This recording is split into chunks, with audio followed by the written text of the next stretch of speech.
తూర్పు గోదావరి జిల్లాలో రామచంద్రాపురం మండలంలో గొల్లల మామిడాడ అనే గ్రామం కలదు. ఈ గ్రామంలో భద్రాచలమంతటి రామాలయం ఉంది. గౌతమి నదీ తీరంలో కశ్యప మహర్షి ఆశీస్సులతో ప్రవహించు గోదావరి నది అంతర్వాహినిగా కలిగిన గ్రామం ఈ గొల్లల మామిడాడ.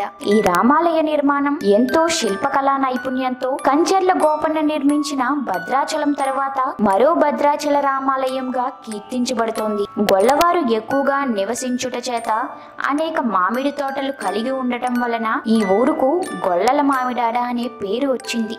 ఆలయానికి తూర్పున 8 అంతస్తుల గాలిగోపురం మరియు పశ్చిమాన 11 అంతస్తుల గాలిగోపురాలు ఉన్నాయి.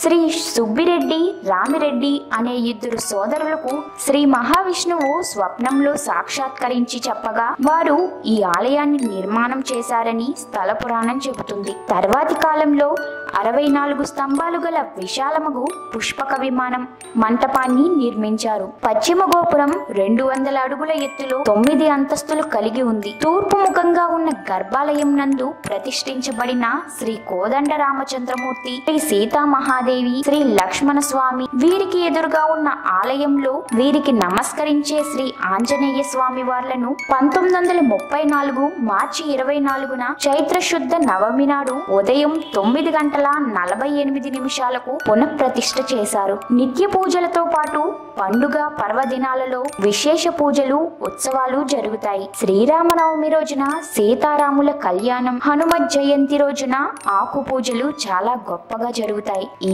ఆలయంలో ఉన్న అద్దాల మేడ ప్రత్యేక ఆకర్షణ. ఈ ఆలయం నందు మహర్షులు, దేవతామూర్తులు, పరమేశ్వరుడు, అహల్య శాప విమోచనం వంటి చక్కని ఇతిహాసాలతో కూడిన శిల్పాలు చాలా ఉన్నాయి. మన రాష్ట్రంలో భద్రాచలం తర్వాత చూడదగ్గ రామాలయాల్లో ఈ పుణ్యక్షేత్రం ఒకటిగా ఉంది.